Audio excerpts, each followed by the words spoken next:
So that's what a blue macaw's supposed to look like?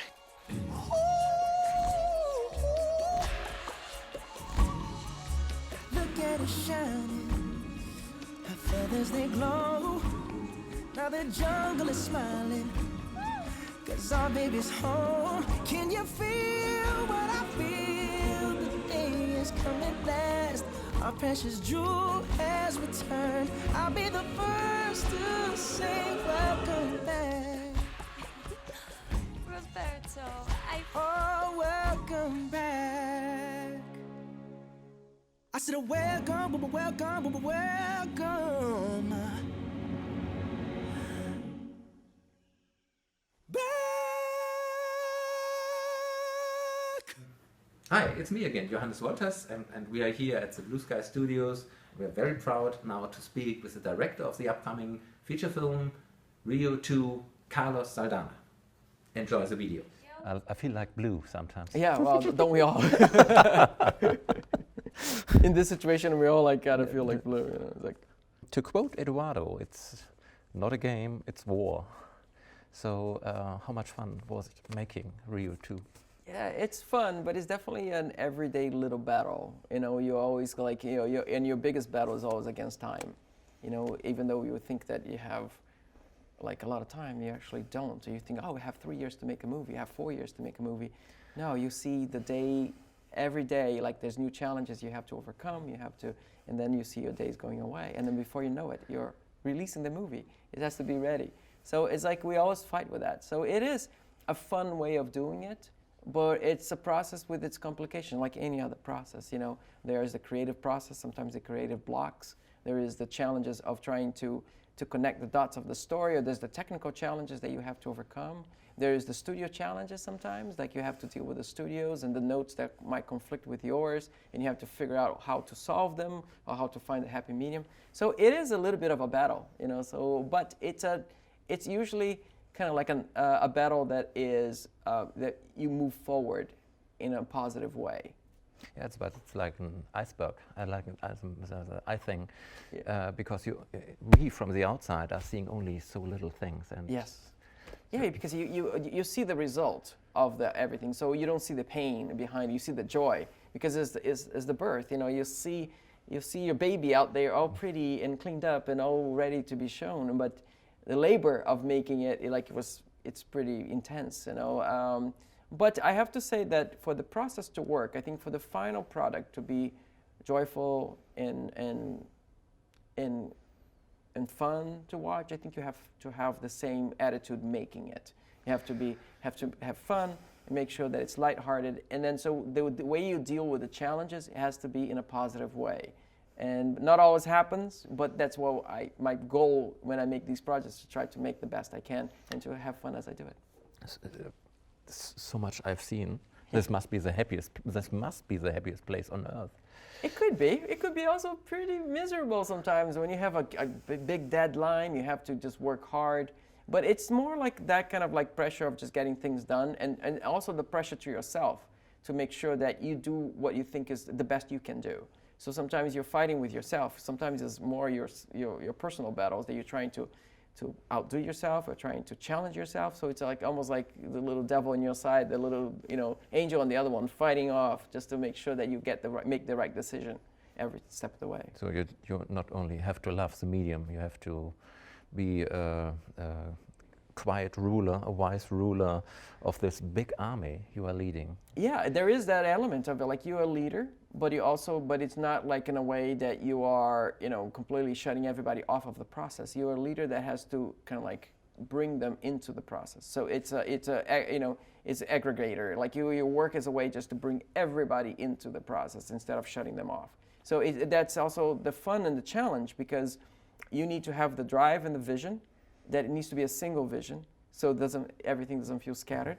But you have to have your antennas all open. Your channels need to be all open, so you can get the good vibes, the good ideas, and you can just decide which ideas you want to take. But if you shut them all out, the movie becomes very myopic. I think that the movie becomes very much like not interesting. I think the fun of it is to have the creative ideas going back and forth with, we have 500 people and they're all very talented. And it's very gratifying to me to make sure that they are part of the process. Animation has always been very close to rhythm and music. This project seems to be the best way to combine again those parts. Yeah, animation is all about timing. It's all about hitting the mark, you know, hitting the right moments. You know, when you come up with a comedic moment, it's all about timing. So if you just move it for like a second later or a beat later, you might not have the laugh. So animation is all about timing, and music's all about timing. So when we put those two things together, and you make them click together, that's when you find the fun of watching it. And that's I think that's the joy of this process. That I love music, I love animation, and when I can combine the two things and things really click, and you find that, you know, the visuals matching the sounds, is really incredible. That's the goosebump moments, the moment that you just go, oh, this is nice, you know. It works. It works, exactly. How did one thing I didn't imagine is so much work to do the animation, to the rigging, all the parts of animation, but you also collect all the musicians for this project. And did they came to you? Did you have to convince them? Well, there is always the process of choosing. You know, luckily I have an amazing, you know, support group of, like, you know, musicians like Sergio Mendes, João Paulo, Carlinhos Brown. So we kind of like, we talk about the vibe and what sounds we want to get. So when we go to an artist, we kind of go knowing exactly what we need from them, like what is the match. So, and it's always like, and they are amazing artists as well. So I come to them with a proposal. I come with them with a pitch. I say, like, I have this idea, I have this movie, I want to try to do this. Are you in? And if they are passionate about it, if they are in, I let their gut feelings, like, or their passion, just drive their creative process, because that's how I work. So I think that they have to have their freedom to do it. And then once they come in, and we work together. So I have to approach them, but sometimes, you know, they approach us. Like there was an incident a moment in the first movie where Esther Dean, that she wrote a few songs for the first movie, and the way she did it was just she watched the trailer, she was inspired, she went back, she wrote the song, and she sent us the song. And I loved it. I thought, like, this is so inspiring. It so capture the vibe that I wanted. Next day, she was in.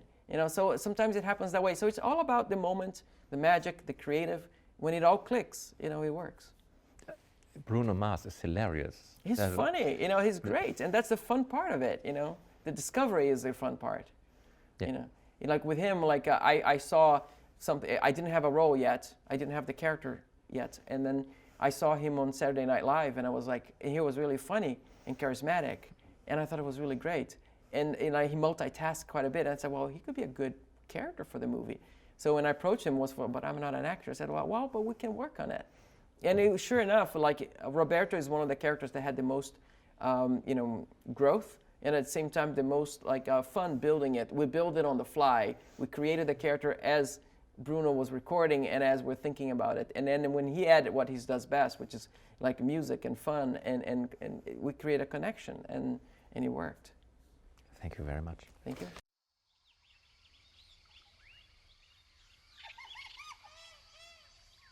Well, at first, I was afraid. I was petrified. I kept thinking that I could never live. I could barely fly. And I spent, so many nights thinking how he did me wrong, and I grew strong. And I learned how to get along. I'm a survivor. I got the eye of a tiger. Been training to gain and eat to my fiber. You been staying alive, well, I'll be staying alive. Watch where you sit when I spit my saliva like, oh, you never seen a cockatoo? Rocking and shocking and dropping and popping and locking too. I can't believe it. Daddy! You crying? It's a heavy moment and I'm very vulnerable right now. Watch what I can do without no auto-tune. Say what? Ooh. Oh, no, he didn't. If you try to keep me down, I'll just come back stronger. You try to cut me short, I'll just come back longer. If you beat me at ping pong, I'll just play ping ponga. Give me my throne, I am ready to thrive. One thing I know. Back, you barbarian. That's adorable. I will survive.